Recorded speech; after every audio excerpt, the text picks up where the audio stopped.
O episódio 5 começa com as enfermeiras comentando umas com as outras que tem um paciente bonitão. Ele tá com o corpo todo trincado porque ele malhou e ele simplesmente mudou de aparência. Uma delas fala, não, isso é impossível, ele tá há poucos dias aqui. Mesmo que ele treine todos esses dias, não é normal, né, nesse curto período de tempo ele ficar trincado, do jeito que vocês estão falando. Mas ela é surpreendida quando ela abre a porta, né, e ela vai atender o Jin-Woo e ele tá lá. Ele é outra pessoa, mudou de personagem completamente, né? E aí ela fica, meu Deus. E aí ela fala, né, que ele vai ter alta e ela aproveita e pede o contato dele. O Jin-Woo já tá fazendo sucesso com as garotas. No caso, as primeiras que notaram ele foram as enfermeiras. Depois mostra uma entrevista, né, com um bonitão, o Baek Yeon-ho, que é um caçador de nível S, né? E ele tava falando como que é a vida dele, além, né, de enfrentar essas dungeons muito perigosas, né? E a gente descobre que ele foi bombeiro antes, né? Ou seja, ele deve ser aquele tipo de cara que se sacrifica pelos outros, né? Ele tem meio que um design meio que de Wolverine, né? Meio brutamontes, assim, mas ruivo, bonitão. A irmã do Jin-Woo tava assistindo essa entrevista, mas quando ela viu, ai meu Deus, olha a hora, tenho que ir pra escola, né? E aí, quando ela tá saindo, ela vê que o irmão acordou e ela vai dar bom dia pra ele. E aí ela percebe que ele tá malhando, né? Aí ele fala, você tá indo pra escola? Ela, assim, é. Aí ele aproveita e coloca o guarda-chuva, né, na mochila dela. Ela fala, não, não precisa, tá ensolarado, isso aí é pesado. Ele assim, não, é melhor a gente se prevenir, vai que chove, né? Aí ele sendo um irmão carinhoso, né, cuidando da irmã. E aí ela vai embora, vai pra escola, né? E os problemas surgem. Os problemas de vida adulta, porque o cara começa a ligar pro Jin-Woo e cobra o aluguel do mês. E aí ele explica, não, calma, eu tô devendo, mas é porque eu fiquei internado, mas eu vou dar um jeito, vou conseguir a grana e vou pagar. Só que tem um problema, ele é ranquier.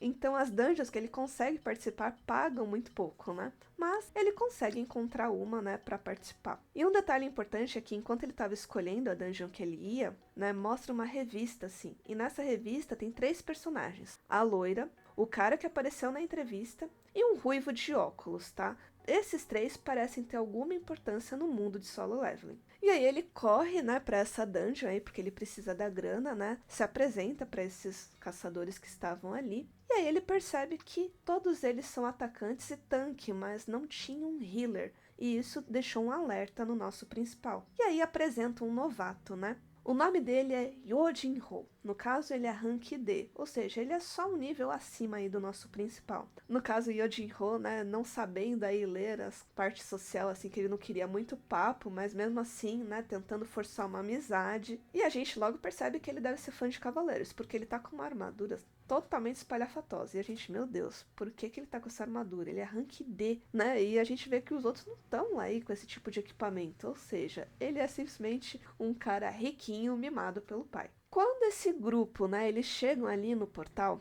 a entrada é gigante, né? E o novato ele fica intimidado. Aí o Jin-Woo vai explicando pra ele, não, calma, não é o tamanho da dungeon que tem a ver com o nível, né? No caso, a gente tá numa dungeon aí de ranking C, então por conta disso ela não vai ser tão perigosa assim. Quando o grupo entra, né, a gente vê que tá super escuro ali. Um deles consegue iluminar com uma espécie de magia, ele parece ser meio que um mago.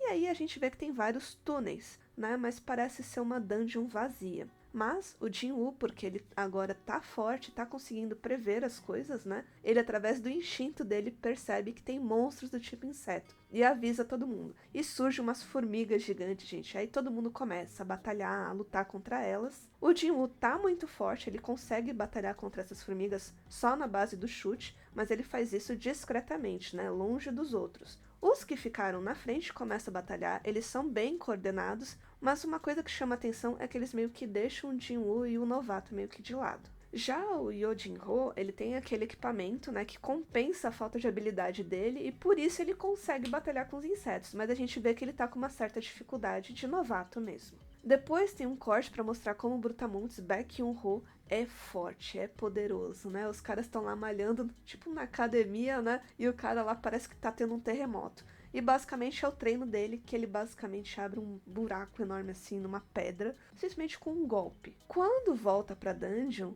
o Jin-Woo continua incomodado. e eles encontram o local aí onde tá o boss, que no caso é uma aranha gigante. O local tá repleto de cristais de mana e os caras começam a brilhar ali os olhinhos, né? E o Jin-Woo simplesmente esperto, né? E aí o novato, querendo fazer amizade ali, pega o contrato que ele assinou e fala: olha, aqui tá dizendo que você não vai participar, mas no caso de drops de monstros, isso aqui são cristais de mana. Aí ele chega pro líder e fala assim: putz, será que a gente não podia dividir com ele também? Porque os cristais de mana não é algo que dropa de monstro, né? É algo que é minerado. Aí o cara fala: não, tudo bem, a gente vai dividir sim, pode ficar tranquilo. Só que pensa, se ele fez um contrato dizendo que não ia dividir, por que agora ele tá aceitando e colocando um sorriso na cara? Tem algo muito estranho nisso aí.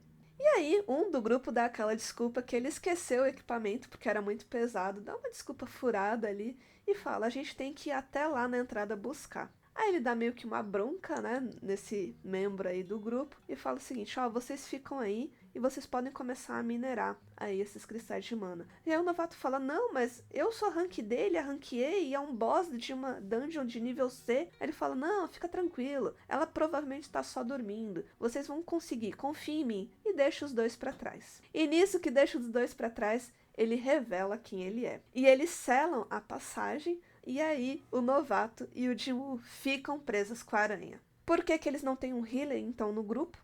Aí mostra as intenções deles, que na realidade é lucrar mais, porque eles estão em 6 e os 2 excedentes que completam um grupo de 8 na realidade vão ser descartados, para que eles, fiquem com dinheiro no final. O Jin-Ho, que é novato, ele fica totalmente apavorado diante da boss, né? Porque ela acorda e ela sai daquele ninho. E o Jin-Woo, ele já começa a calcular como que ele vai derrotar esse boss. E graças a ter upado de nível, ele não se sente intimidado pela aranha. Muito pelo contrário. Ele equipa uma adaga venenosa, fala pro novato se afastar e ele diz: eu é que vou enfrentar esse boss agora. O plano, né, do grupo na realidade era deixar eles para que a aranha comesse aqueles dois, porque mesmo que se ela voltasse a dormir, eles iam conseguir minerar os cristais de mana. Mas se não desse tempo, se ela permanecesse acordada, eles conseguiriam derrotar a aranha, né, em conjunto os 6, mas eles conseguiriam pegar o equipamento, né, do novato, aquela armadura de cavaleiros, porque isso valia muita grana, ou seja, só aquilo já valia o simples fato deles terem participado dessa dungeon. Lá dentro, o Jin-Ho alerta, né, que é muito melhor eles tentarem fugir do que enfrentar a aranha. Mas o Jin-Woo não tá intimidado e ele vai enfrentar a aranha mesmo assim. E mostra que ele já enfrentou 2 monstros poderosíssimos, né? E essa aranha é mais forte do que o Golem e aquela serpente que ele enfrentou. Só que ele não tá se sentindo intimidado, ele não é mais o mesmo. E vendo o modo como ele luta, o Jin-Ho pensa: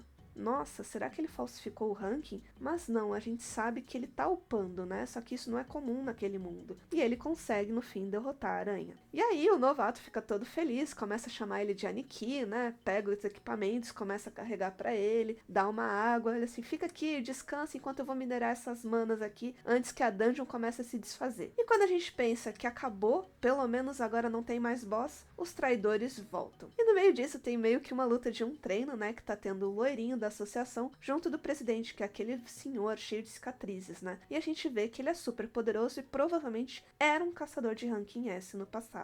E volta pra dungeon e o cara fala: olha, você, riquinho aí, o seu pai não é fulano de tal, que é dono de uma construtora? Ele fala: e se for? É assim: pois é. Vamos fazer o seguinte, você vai ser o nosso cúmplice, você mata o Jin-Woo e a gente deixa você sobreviver. E a gente sabe que no caso seria uma mentira, né? Ele também estava pensando aí em eliminar o Jin-Ho, só que o menino ele fica todo meio que traumatizado assim, né? Vê a situação que ele tá e aí ele meio que se faz como se fosse batalhar com o Jin-Woo, mas aí ele se vira no final. Aí eles falam: é isso mesmo? Você vai se aliar a ele? Então os dois vão morrer. De repente surge uma notificação para o principal, mas antes que pudesse pensar, um deles ataca e ele leva um golpe e é arremessado longe, e o Jin-Ho fica simplesmente super preocupado com ele. E aí corta para uma conversa de 3 moças. Elas comentam que elas são sortudas de fazerem parte de guildas grandes, né? Porque tem muita falcatrua por aí, ou seja, o que acontece na dungeon fica na dungeon, ocorrem muitos crimes, né? E no caso delas, como elas estão em guildas famosas, existe aí uma preocupação de se manter a linha, né? De seguir regras. Então eles mostram meio que a situação que o Jin-Woo tá passando